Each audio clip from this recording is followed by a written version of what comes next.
Hello friends and enemies, it's me Isabel here with my August wrap up. So I did read a lot of books in August. I have a couple that are still hanging on that I haven't finished yet. So those will be in my mid-month for September, but I'm really proud of myself because I actually read more manga than books this month, which I've been wanting to do for a little bit because I need a change of pace. I feel like we all can feel this. I am exiting the summer sads. I can taste fall in the air. I am the weirdo who gets depression in the summer because it's so freaking hot that I don't want to go outside. I don't like the sensory feeling of like being hot. And it's miserable. So I don't go outside a ton. And I then get sad because I don't feel like I want to go outside. It's this whole cycle in my life. It's fine. So I like, it's still hot, don't get me wrong, but like I can feel it coming and I cannot wait for the cool weather. So exiting my summer sad season, entering my fall spooky girl season, and I cannot wait. So let's dive into my stats and then we will go through all the books I've read since my mid-month wrap up. If you're new here, my mid-month wrap up is where you'll get info on all those books. I will list them in their star rating section, but I'm not going to talk about them in detail because I already talked about them. So here we go. Let's dive right in. So yes, I read 30 books last month. My page count was 5,699 pages, an average rating of 4.4, which tracks because I read about 20 volumes of manga, which means I was rating things higher. Generally speaking, most manga I rated a 4-star because otherwise I'm not going to put it on my shelves. Like it's just not happening very often. I read 4 titles from KU. I read 3 books from the library. And the age group breakdown was 21 adult books and 9 YA. And then the book format breakdown was 5 ebooks, 5 audiobooks, and 20 manga. And then of all the books I read, 5 of them were new to me authors, which is great. I hope to get some more debuts before the end of the year, but I'm still happy I'm picking up fresh authors. As a note too here, I just kind of didn't read for a couple days this month, and I think that's totally okay. Like, you know, I think it's important sometimes to remember that we don't have to read every day. I maybe read a couple pages. I wasn't like reading every day always this month. I still like hit my Kindle counter for reading, but I didn't like devour a book. And it's okay to have seasons where you don't read as much in one format and you read more in another. Like that's normal. I am hoping this month to continue my streak of 30 books and like maybe read more than 30 books this month, but we'll see how that goes. We'll see my mood. With just a lot of life things happening. So we'll see. But yeah, I just want to reinforce that like it's okay if you didn't read 30 books this month. It's okay if you read 5. It's okay if you didn't pick up a single book. And it's okay to take breaks from a hobby because that's why it's a hobby. Like we're not here to read and like it's not a competition. It's just a competition with yourself. So don't get too intense about it. It's okay to take breaks. And I'm not joking. I think I spent like 4 days where I barely read anything this month. And it was nice. I needed that break. So you might need that break as well. So keep that in mind. All right, let's dive into all of the books I read and their rating. We had one DNF this month, which was King of Flesh and Bone. I talked about this in my mid-month. I'm not going to go over it here again, but this was just not it. Then I did not have any 1, 2, or 3 stars. We're going to dive right into 3.5 stars. So I feel pretty good about that. Like the books I read, the 10 were like quality for the most part. So we have Allegiance of Honor by Nalani Singh, which is in my mid-month, and Daddy Bod by Margot Scott, which is also in my mid-month. These were both interesting reads, to say the least. Then I read Thunder Thighs by Evie Mitchell. This is my second ever Evie Mitchell. This is one that I'm like torn on. Parts of it I really liked. It's a super short, smutty novella. It is packed full of sex. It has a virgin heroine. She is very curvy, and there have been jokes that she needs a god, a Viking god, to come plunder her because she's got really big thighs of thunder. And this guy gets shipwrecked, and it turns out he's a descendant of Vikings. It's very cute. It's just very fun, short, quick novella. If you're looking for something like that, I think it's a good one to pick up. You could read it before bed one night very easily. But that's kind of all there is. There's not a lot of plot here, not a lot to discuss, not a lot to dive into. So I'm going to leave it pretty like simple here. Then we have my 4-star reads, which was Starfucker by Callie Decker, Kink Camp Hunted by A. Anders, and then People We Meet on Vacation by Emily Henry, which these were all in my mid-month. And if you remember, make sure you go check out the blog for People We Meet on Vacation and Island Affair and Kink Camp. That is posted for you. Then I read Island Affair by Priscilla Oliveras. This is a fake dating book that surprised me because I do like fake dating. I have nothing against fake dating for the most part. Generally, I mean, there's always things about a trope I won't like in certain books, but what surprised me was she lands in Key West and finds a guy and they fake a date. And it worked weirdly well considering he was a local, and that just like stressed me out so much that he was a local. Like it super stressed me out that he was local. And I was just really surprised, honestly, by the fact that it was a local person and that it worked well. Like I thought a lot of the stressors were going to be that he was local and like people were going to realize, like her family was going to find out, but like they kind of covered it up well in a way I didn't expect. But I did like a lot of it. I didn't love the third act breakup, which is often the case in fake dating books. This really hinged on some big miscommunications between the two of them. But it also wasn't like overly angsty how it played out. It just kind of made sense. I just didn't need that part. I kind of wanted them to decide how they were going to stay together and be together versus what happened. So it was good enough to be a 4-star. Like I would continue the series, but it wasn't like groundbreaking necessarily, which like a 4 stars, like I really enjoyed my time with this book. So that's what this was. Then I read A Farewell to Charms by Molly Harper. This is the finale to the Mystic Bayou series on Audible Plus. I don't know when the ebook is coming out, but I canceled my Audible and then got a deal for like 3 months again. So I have it for 3 months. So I wanted to make sure I got through some of these Audible originals that I want to read. And I think I'd like to do a video where like I talk about a bunch of the Audible originals for y'all, but if you're interested, let me know in the comments. This was one that like I really enjoyed the series and I knew I wanted to get through the last book before my next 3 months of Audible was done. And this was really cute. We had a really tall heroine, which I loved. She was a gnome, but they're tall. Like, I think it was a gnome. I might be wrong. And then he was non-magical. And I really liked that dynamic. We hadn't really had that yet where like the male was non-magical. And it was really fun to read. There was like this bounty hunter after her and he like wanted to protect her so bad, but then he would also like admire how strong she was and how she could do all these things, like move things and all this stuff. I just thought that was really cool. I personally would love to be able to move a ton of shit like that. Like I would love to be that strong. That sounds amazing. But it just was really interesting to read. And it was a really solid finale to the series. If you haven't picked up the series, it's set in Louisiana on a bayou where there is a magic thing trapped. And in the first few books, we're dealing with this thing that's been trapped in this bayou that is turning people more magical. And then the town gets exposed and people start flocking to it who are magic and who aren't because they're interested in it. And we follow that whole journey and it's really, really fun, to be honest with you. And I really highly recommend this series if you're into paranormal and you have an Audible subscription or want to buy the ebooks. Then my 4.5, which I think is staying at a 4.5 right now. This is a series that if I love this finale, which comes out in December, tentatively will be a 6-star.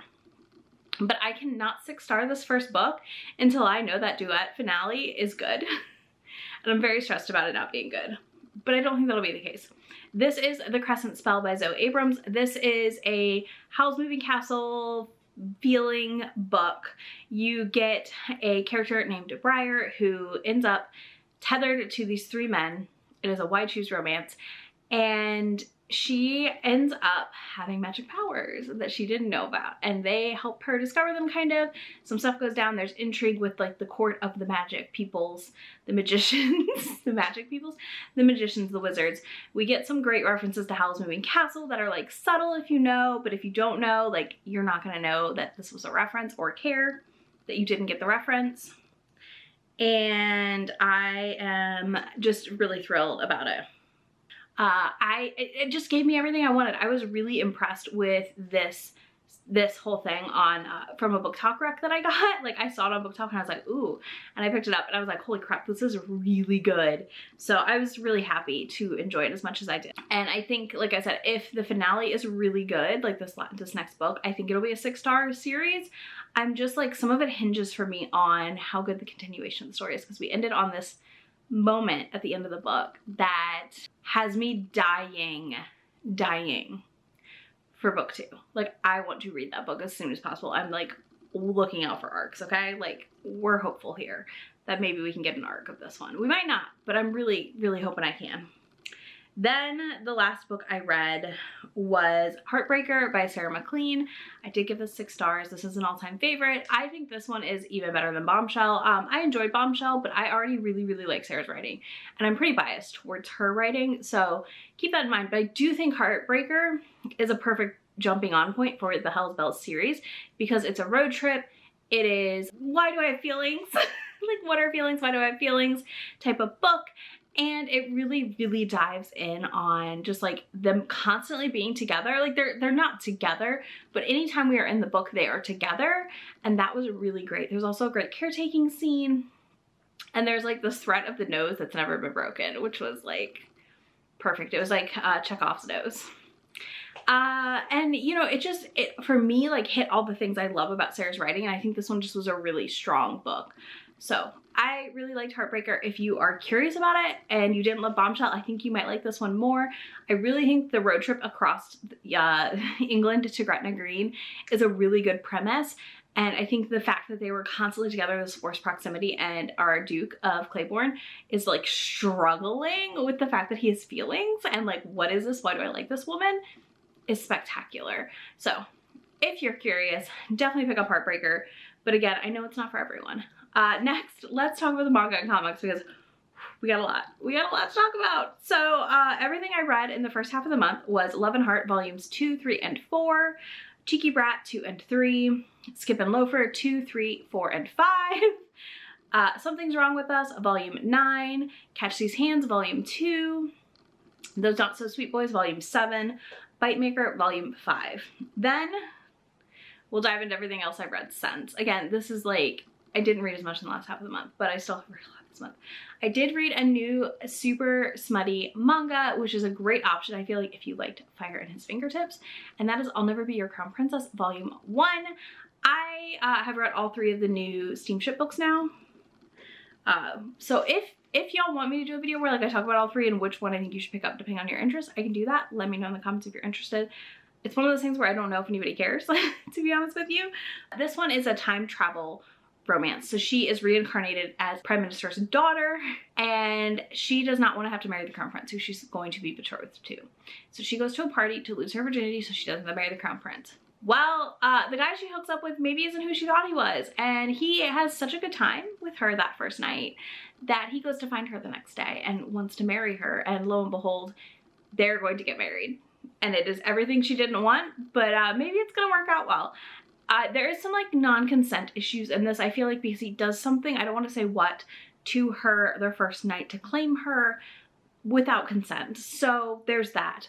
But it was a really solid smutty manga. Like, I really think this is a good one if you love Fire in His Fingertips and are open to historical, because I was so happy. I was so happy about this one. So I'm very excited for volume 2 of this.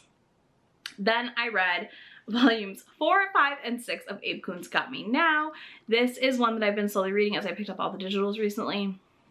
It is only available digitally, so reading on your iPad or phone would be the best way, but this is really, really cute. Okay, this is a really cute shoujo manga series about the 2 first years. He is the karate class champ, and she has no interest in him, and then it's their slow, like, her falling for him, and him just, like, being a sweet, precious being with her, and I really, really love this. I am excited to, I'm, like, excited to be caught up on it in the next month or so, because it's just really fun and enjoyable. It is honestly, like, one of those ones that I think if you like your high school shoujo romances and you haven't picked this up yet, I really think it would be up your alley, because it is hitting, like, all the parts of those mangas that I love. So, like, we have, like, kind of the overly, like, in love character and the character who's, like, really not sure about the situation, and that mix for me, it's just everything. It's everything I love in those kinds of settings of shoujo mangas.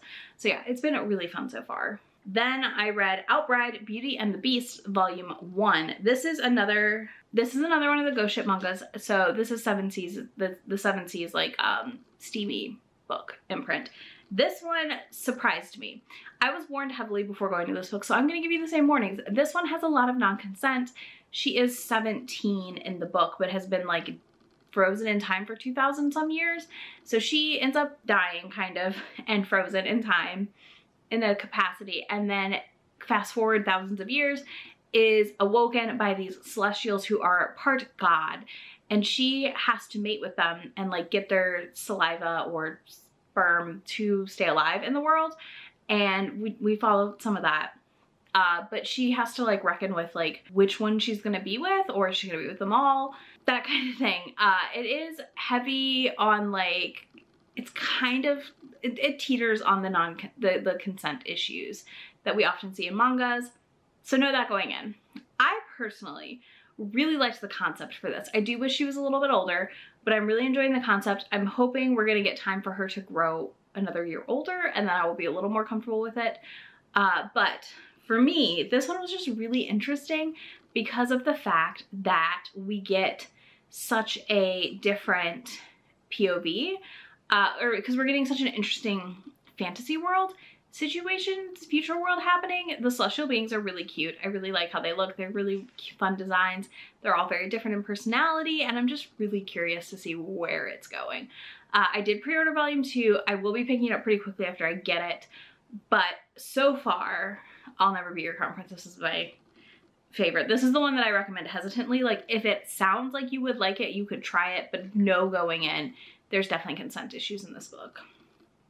Then we have Game Between Suits Volume 1. This is the last one in that little new manga run. There's some more coming out, but this is the last of the first 3 that came out recently. This one surprised me a lot, but I'm not surprised. I loved it. This follows a very driven career woman who basically boyfriends keep breaking up with her because she's too busy on her career. Like, she literally will answer the phone during sex. And she has a coworker who she's mentoring, like they work together, and he keeps propositioning her, and they decide to start a game. The first one to fall in love loses, kind of thing, and then they have to date. But for now, they're just having sex. So it's like somewhat enemies with benefits-ish. And I just really like this one because it's very different. We have a very like driven and like badass female character who does not care about other things. She wants to do well at work. And I think that's really cool. I feel like we don't get that enough. Especially in manga. So I'm really liking this one. This one is like tied with I'll Never Be Your Crown Princess. So those are the 2 I recommend the most from this series so far, and I'm really excited to see what comes in the next few volumes. Again, these are all very explicit for 18 plus, so do keep that in mind. Then I read Saga issue 58 and I loved it. I gave it 5 stars. This was a delightful book. Issue. I'm slowly catching back up on Saga. I'm taking my time because of the fact that I know we will not have, like, that we're on a little mini hiatus. Okay, so they're coming back for Saga in January 2023, which is fine. I will survive, but yeah, I'm just gonna slowly read my last few issues until the new year. Torture. This series is torture, but it's fine. It's fine. But yeah, I thought issue 58 was interesting. We got some interesting items in here. I can't go too far in depth. Obviously, it's 60 issues into the freaking thing. I can't spoil it. So that is everything I read in August, at least for the last half. Let me know your favorite book you read in August or your least favorite, because that's always interesting too. You can leave me a bat emoji in the comments if you made it this far. And if you want links to any of these books or to be my friend anywhere on the internet, that is all linked down below, and I will see y'all in just a few days. Bye. Already packing, come with me. I'm not really asking. We'll get away to a place where we don't know. About to see the world in action, what we can be. Life with no distractions. We'll get away.